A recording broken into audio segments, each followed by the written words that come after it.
As it comes into the colder months, lots of anglers think about having a go for predators. Dead bait and live bait tactics can be really popular, and we're going to have a look at a basic rig that will get you out there catching predators during the coming months. First and foremost, you need to make sure that you've got the tackle to deal with these big, hard fighting fish. With regard to mainline, if you're using nylon, a minimum of £15 or a minimum of £30 braid. To start with, we've got a braid stop, and this will allow us to set our float at the correct depth for the water that we're fishing. We simply slide that onto the main line, and we can pull that and set it at the depth that we're going to fish. Now there's a number of pike floats obviously on the market, and within the Predator brand we do lots of different shapes. If you're looking for something as a basic all-round float that will cover lots of situations either on still waters or rivers, we've got the slimline slider. All of our floats have got the correct weight on them so that you can match them up to the weight that you're going to be using and also to the hook bait. All we need to do is thread this one on as a starting point, and you'll notice that with our floats all of them have got a very narrow bore, and this means that you don't need to add extra beads to your rig. It will still slide freely and you won't need to add any extras. Below that we've got the matching egg sinker weights. Now these are the quick change egg sinkers, and that means that you can actually change the weight dependent upon the situation. And as with a float, it's just a simple case of threading one of these on. Easiest way to do that is just to pop the inner out of them first. There we go. Okay. Once you've got the egg sinker on the line there, you're going to need a wire trace, which is absolutely vital when you're fishing for predatory fish.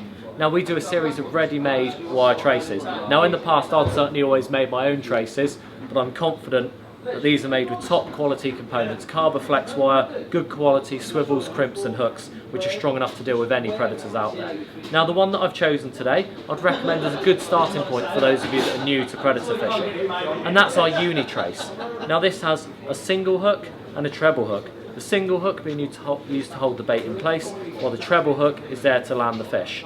Now obviously there's a lot of traces out there with two treble hooks. The only problem with this is that's obviously a lot of hooks in the fish. If you're new to predator fishing, it can be a little bit difficult to deal with them. So if you've got that one holding the bait in place, and then that one to actually catch the fish.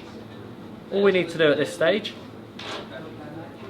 is tie our ready-made trace. And I'm going to use a twice through the eye grinner knot, which will give good knot strength on either the 18-pound mono that I've got here, or on a 30 to 50 pound braid if I'm choosing to use a braided mainline. So we'll pull that one down, snip that one off, and then the egg sinker weight is actually semi-fixed. It's got a little bit of a sleeve on there, so we can pull it down and it will sit snugly over the swivel. We have a little cover like that, and that means that it doesn't pivot, it reduces tangles, and we've got a nice neat setup. Now when we actually get to the lake or the river, how are we going to set this up to catch a few predators? If you're looking to present a dead bait that you're going to be laying on the bottom, all you need to do is set the float stop so that the bait is over depth. Now generally for good bite indication I'd recommend setting it just a foot or two over depth, and you'll fish with a float lying flat on the surface with your egg sinker lying on the lake or riverbed, and obviously the bait lying on the bottom. Obviously there's options to pop up the dead baits as well if you choose to. That's a great way of catching predators, particularly in cold water situations. When fish are a little bit more active however, you can simply pull the float stop down and obviously fish your rig off the bottom. And this can be a suspended rig that's used on rivers or still waters with a dead bait, or of course where permitted with a live bait as well. Lots and lots of different dead bait rigs out there. However, good simple setup that will get you out there and catching predators this winter.